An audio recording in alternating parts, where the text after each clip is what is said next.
Welcome to UO Today. I'm Paul Pepis, Director of the Oregon Humanities Center.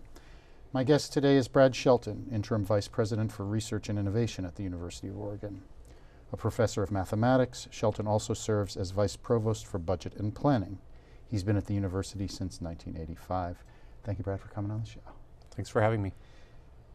You were appointed Interim VP for Research and Innovation at the end of the 2014 spring term. Can you tell us a little bit about what that job oversees, what your responsibilities are in that position? Sure. It's a pretty broad, exciting portfolio. There are quite a few research institutes. There are some core research facilities that the office oversees, and then there are four important research service areas. They're all located over on the 5th floor of Peace Health. We have research development services. We have sponsored project services. We have research compliance services, and then we have innovation partnership services. Tell me what those, just roughly what these research services units do. So research development, which is a really wonderful, small but wonderful group. They help develop all kinds of research projects, primarily in the sponsored research arena. They help with preparing proposals. They help us a lot with writing proposals for foundations. And then they also run a whole bunch of programs that we have, like our program for Faculty Research Awards, which is a really fun program, our IE3 Awards, just a great group. Sponsored project services, this is the pre-award, post-award grants administration, mostly very technical work, very competent gang of folks over there, really impressed with them. Research compliance is exactly what it says it is. Compliance is not anybody's favorite word, but making sure that our research, especially our sponsored research, is run in compliance with federal and state guidelines. I should mention on the research compliance that they do an enormous amount of work over there related to research projects that are not sponsored. In fact, the vast majority of the human subjects protocols that they review are not in the sponsored arena. So that's one of the areas in my office that's really serving the entire campus. It's not just the sponsored research part of campus. And then innovation, of course, that's the part of the portfolio where we're helping people, figure out how to get patents, doing licensing agreements. Again, very technical area, but very important to the university. So on a less technical note, why is research so important in the university? Why is that crucial to the identity of the University of Oregon? So the University of Oregon is a comprehensive research university. As an AAU university, that is the number one key to being an AAU university, comprehensive research. So why do you want to be a comprehensive research university? In my mind, a comprehensive research university is the pinnacle of education, the absolute pinnacle. That synergy between education and research that can only happen in a major research university is so much greater than the sum of its parts. There's no educational system anywhere that can match it. So I think that's really, in my mind, the main reason to be a research university. We have lots of people who, if they'd wanted to, could have gone and done research in industry. But that ability to work with young people, to mentor the next generation, it brings out absolutely the best in all of us when we're doing our research. And so we get so much more product that way. So you just mentioned mentoring young people. Tell us about the role that your office plays in supporting and encouraging undergraduate research on the campus. So we have a new program for undergraduate research. It has the wonderful acronym of UROP, Undergraduate Research Opportunity Program. And we're starting small. This year we're building out a program in chemistry. We're very fortunate to have Jerry Richmond working with us and providing some funds for the program. Next year, we're going to set aside some funds to build out the program in the humanities area, build again a narrow, small program in a focused area, and I think that's the way we'll continue to build out the program. But undergraduate research programs are becoming increasingly important in higher education. It's one of the best ways to retain the most talented students, to get them invested. And of course, it's a fantastic way of educating students to really give them a taste of what it means to do research. Tell us about how the research on the campus benefits Eugene, the state of Oregon, outside the walls of the academy. Well, of course, the economic development from research is enormous. For example, I think last year we filed about 25 patents. I think we had over $7 million in licensing revenues. So there's a direct economic impact. We're spinning off new companies all the time, about 2 a year. There's a portfolio of spin-off companies from the University of Oregon in the state. I think it's about 22 companies right now, and they're maybe 250 employees, a lot of revenue, probably $25 million of revenue in those companies. So there's a big economic impact. In addition to that side of the answer, we also have our graduate internship program, which is it's a fantastic program here. It's been around for several years now and has been very, very successful. And it really synergizes all the things that we want to do. So it synergizes our basic research with basic education at the master's level with workforce development, all at the same time. It's sort of built on the recognition that if we go out and ask we ask the companies, what do you need? And we're looking at high-tech companies. The reality is that what they need is very interesting stuff, okay? So we can leverage that to training these high-tech students and have it impact our research all at the same time. We've been very fortunate to partner with the state in helping to get these programs started, raised money through programs like ETIC to help start out those graduate internship programs, and then they become self-sustaining at the end of the day. But that's a really great economic impact for the state. Tell us about the breadth of disciplines represented by the centers and institutes that you oversee. Like, what's the range of research stuff that's going on this campus? Yeah, I don't think it could be much bigger range than it is. You know, you can sort of start with what you might think of sort of classic interdisciplinary science-oriented institutes.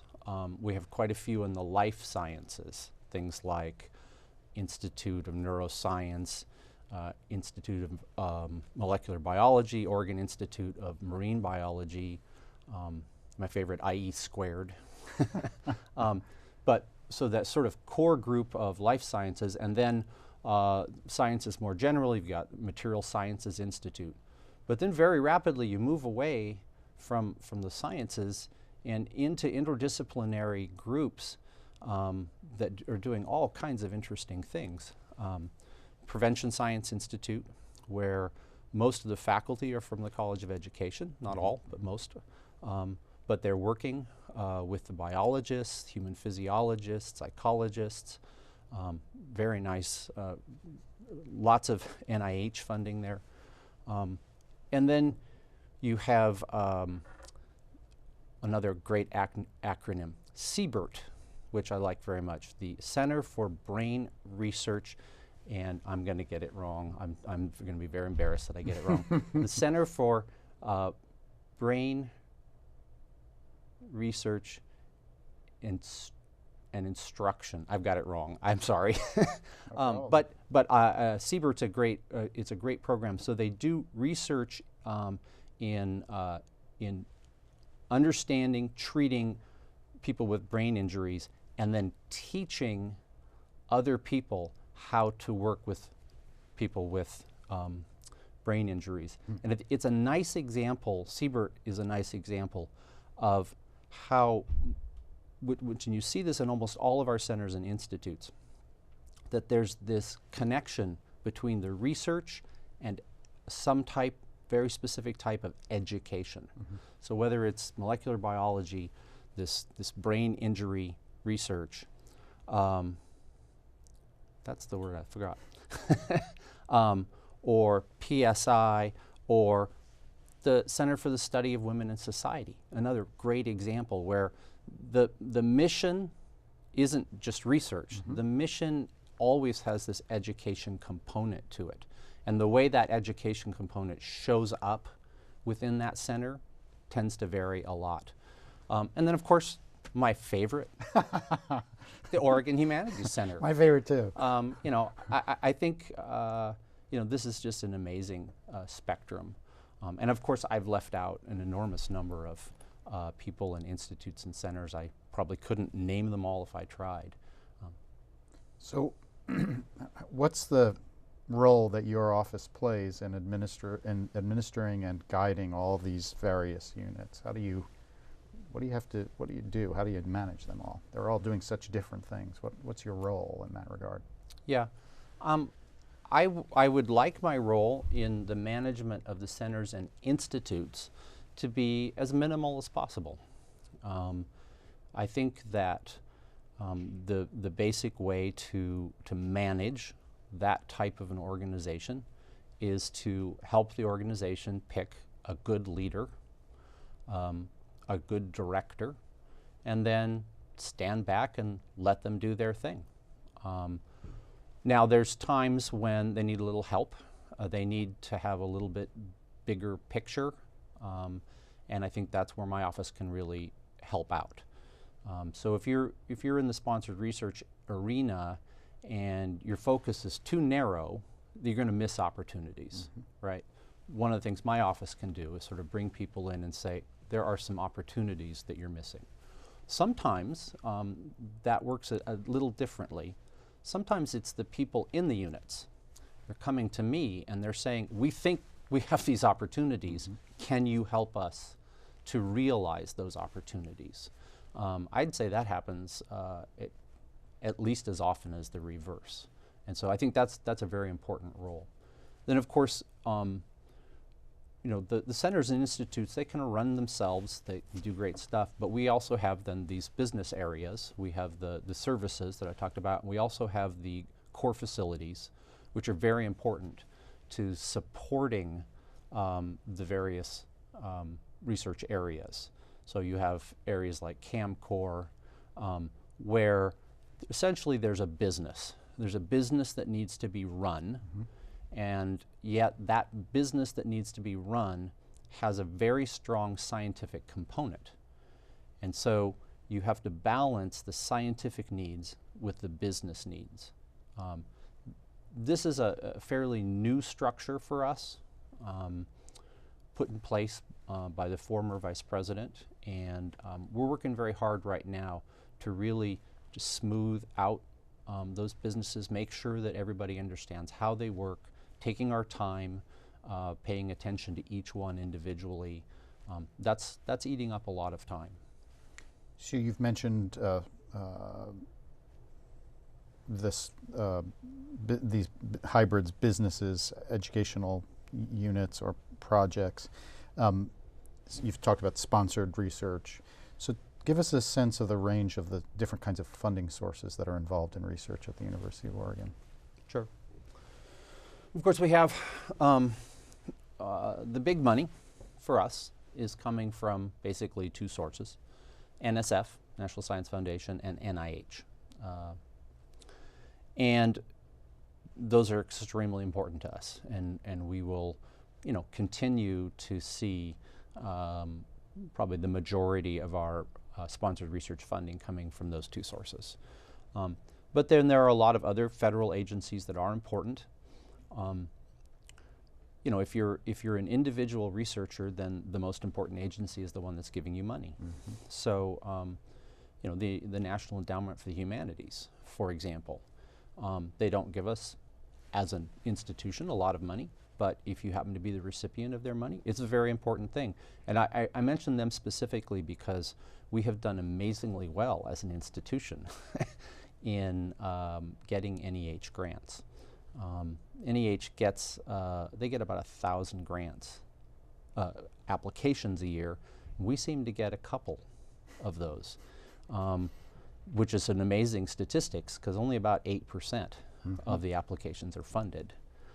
So I just, that's a fantastic statistic for us. Other sources of money beyond the federal agencies, the state has been an important partner, funding sources like ETIC, Oregon Business. These have all been very important to us. And then right now I think that it's very important that we really pay a lot of attention to foundations, because I think that we can expand our portfolio of funding by taking a really close look at foundations and what they're interested in. And of course there's the foundations that, the sort of bigger money foundations like Murdoch, that's been very important to the university, has just really done great things for us. But there's a lot of little foundations out there that can be very helpful to people. What about endowments from generous donors? Does that play a role in research support as well? Absolutely, would be wonderful. It's a new thing for us. One area where we do have a very important endowment is in the Lewis Center for Neuroimaging. Mm-hmm. So we have a substantial endowment there that helps to support the operations of the fMRI, which is critical to quite a few of our researchers, psychology and in PSI. That is one of our core facilities. So it's a very good example of how that partnership can work and create a really sustainable model. Yeah. So the university launched 2 weeks ago a new capital campaign. Mm-hmm. What kind of role will the Office of VPRI have in that campaign? I think we'll have a substantial role. We have a set of focus areas of our own. They include graduate fellowships, where we partner with the graduate school. There's few things better than graduate fellowships for us to raise money for. It's not an easy sell in general. However, it's extremely important, and there's no better place to see that than in the Humanities Center, where you utilize those endowment dollars for graduate fellowships in a really important way, and so you can really see a lot for what you pay for. You really get a lot, and the more of that we can do, the better. It's also one of the areas where my office and the graduate school working together really can serve the entire campus. The undergraduate research program that we've launched is a real focus point for us in our fundraising. I'm very interested in trying to generate money that can be used to help with basic research on campus, and I mean writ large. So, I understand as a mathematician the value of small amounts of money. Mm-hmm. Right? that little extra piece of money that allows somebody to travel to get to the source of the information that they need makes all the difference. And it's not very much money typically, mm-hmm. but if it's not there, it's not there. And so that's another focus. And then research computing. Research computing is a very, very big need on this campus, and over the next few years, we really have to solidify our research computing, and that's an expensive proposition. And my office, finally, we're also very much part of the cluster hire initiative, talking to donors about that. So that's monies that are coming from donors to support clusters of excellence of interdisciplinarity on campus that we've targeted, and we're going to try to strengthen and grow those areas. That's right. Yes, we have 10 of those. So can you tell us some of the recent UO research highlights? I can. I'm going to cheat, use my notes. No problem. A couple of really great examples to talk about. Recently, a psychology professor, Elliot Berkman, got 2 different awards, one from the NIH and one from the National Cancer Institute. So Elliot looks at the inhibitory control as it relates to unhealthy food cravings. Okay? And he also looks at the negative outcomes that occur later in life as a result of early adversity. So 2 related things. Between these 2 funding sources, we brought in almost $1 million in funding. It's really amazing success, and shows, I think, how we recognize certain types of success and try to leverage them and plan to the future. So if you look at the cluster of excellence, for example, and how some of those relate to what Elliot's doing, you see a synergy there that's, I think, quite important. Another nice recent story, it was a graduate student, Gwyn Murich, a PhD candidate in landscape architecture and a graduate research fellow in the Energy Studies in Buildings Laboratory. And she won a prestigious 2-year grant from the Environmental Protection Agency. It's called the STAR Fellowship. And that's going to support her interdisciplinary research examining microbial diversity in urban environments and the potential health impacts for disadvantaged populations. There's so many things to choose from. I mean, we have so many successes. Let me just mention one more that I think is really great. Maram Epstein, who's an associate professor of Chinese in the Department of East Asian Languages. And she was granted a 2014 National Endowment for the Humanities Summer Stipend Award, just like I mentioned earlier. Mm-hmm. And you know, that's when you get money from the NEH, that really says you must be very, very good. I couldn't agree Congratulations to Maram. So you are the interim VP. Tell us about the search for the permanent VP. So I will tell you what little I know about the search. Is that at the moment there is no search. Okay. With the resignation of President Godfredson shortly after I took the position as interim vice president, there was a decision made higher up than me that it didn't make much sense to be searching for a president while also searching for a vice president for research and a dean of the College of Arts and Sciences, 2 of the biggest portfolios on campus. So it was decided to put those 2 searches off until after the presidential search is completed. And then as soon as that's done, presumably a search will be launched. So as you play this role as the interim VP for research and innovation, you still hold a role of VP for budget and planning. Mm-hmm. How do you do that? I mean, how do you do those 2 jobs together? Do you sleep, or there's no sleeping in your life? There's a little less sleeping now than there was a few months ago. Budget season is upon us, mm-hmm. As we sit and speak, and so I'm concerned about my ability to keep both jobs going at the same time. Basically, day by day, I do what I can do. I balance small picture things against big picture things, and I get as many things done as I possibly can. I have very carefully taken certain components of the budget and planning job and handed them off to some other people.